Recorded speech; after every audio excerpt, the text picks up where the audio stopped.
Sean, why do we evaluate? Well, it's important to identify learning needs. It's important to make sure that learning objectives are formulated. Program planning and course objectives are important. When these items come together, the program is designed to actually meet these objectives. And it's important that to the facilitators to be able to read these surveys and understand if any of the knowledges or the skill sets or anything else is actually learned from the courses that they give. So, but what are you evaluating though? Well, you're evaluating, you're evaluating what the employees or the folks that are being taught, the students, are actually learning for those skill sets. Did they learn it? Or are they just answering the survey to get out of class really quick? Are they answering the survey to actually be truthful and to explain the knowledges or the skill sets they may have learned? Has something updated with what they've learned from what the facilitators or the instructors have actually taught?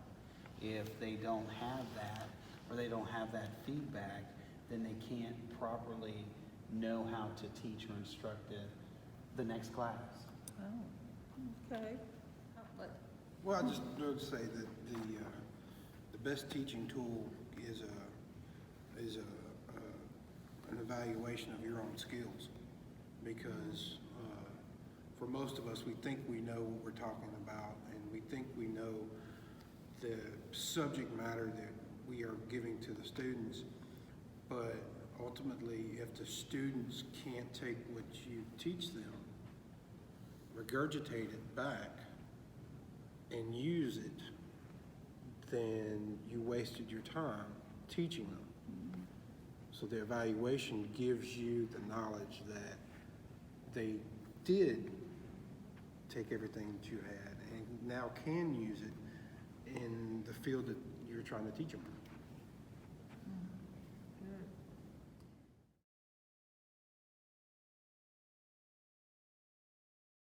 One of the techniques for evaluation is observation.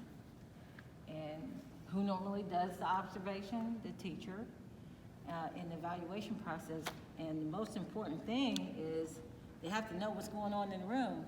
How many times have you been in a training session and all this crap is going on in the background, in the back of the room, and the teacher's not being observant of, what's going on in the room? A person can tell you a lot from their facial expressions, whether or not they're getting what you're saying, or if, like, the classroom, people in the class are falling asleep, or they're not paying attention. Having Side conversations, et cetera, et cetera. And observation is, even though it's not hardcore data, it is an important way of gathering information about what's going on, or if the subject you're relaying, the topic, is being received by the participants. Observation should be ongoing and continuous, because that's also a means for the instructor to evaluate themselves, how well they're doing. So they should take, and gather information as they go along, teaching and evaluating from course to course and fine-tuning their skill. Another aspect of evaluation is the practice. And it's, I guess, a way to evaluate someone's knowledge. To say, like, if you're sitting and you are discussing your plan or your lesson plan to your students, having them actually act out a description, building a car. If we sit here and tell a student how to build a car, how to do all this, and they can't come back and tell you step for step how to build that car, well, then you need to change how you're doing you're teaching. Right. And in the practice of them, their knowledge and them knowing what to do, that's how you get a true evaluation of what they're actually to absorb. My favorite is the questionnaires. The questionnaires Questionnaires are probably the most common form of evaluation in labor education programs. They are usually distributed at the end of the session or program. Questionnaires are useful for a number of reasons, but two notable benefits are the questionnaire can provide a source of measuring any difference from one program to another, and also to gauge any changes made within the program. Wow. Yeah. I mean, what do Okay. you think they do with I don't- those questionnaires? Wow. What do you think they do with those questionnaires? Because you guys have gotten them at the end of every class, right? I would hope they're actually looking at them too, so they can do the formulation of what the students may have learned, what the students felt that they didn't learn, what the students felt about the supervisor, or I'm sorry, what the students felt about the instructors, what the students felt about the class setting. Was it too hot? Was it too cold? Was people talking? Were there people falling asleep? Well, that's how you gauge things. If your syllabus is boring, it's going to be very hard to have somebody learn. If you don't have someone who is instructing who can instruct, Right. or can grab the class and keep their attention, you're going to fail. It's not going to be a good instruction. And that questionnaire is important because, again, if it's filled out truthfully and honestly, like it's supposed to be, it should be able to detail that information that's in that questionnaire. The best thing about the questionnaires is you don't have to wait 6 Right. months, 2 years. Got it now. You have it now. You can look at the questions and change how you would do something in the class. There's pros and cons with questionnaires too, Yeah. just like with any evaluation. Right, exactly. A questionnaire, do you fill it out because I want to go to work, I want to go to lunch? Right. Or do you actually give an honest opinion on the teacher? Or do you have someone who wants to be overcritical about how the information was being passed out?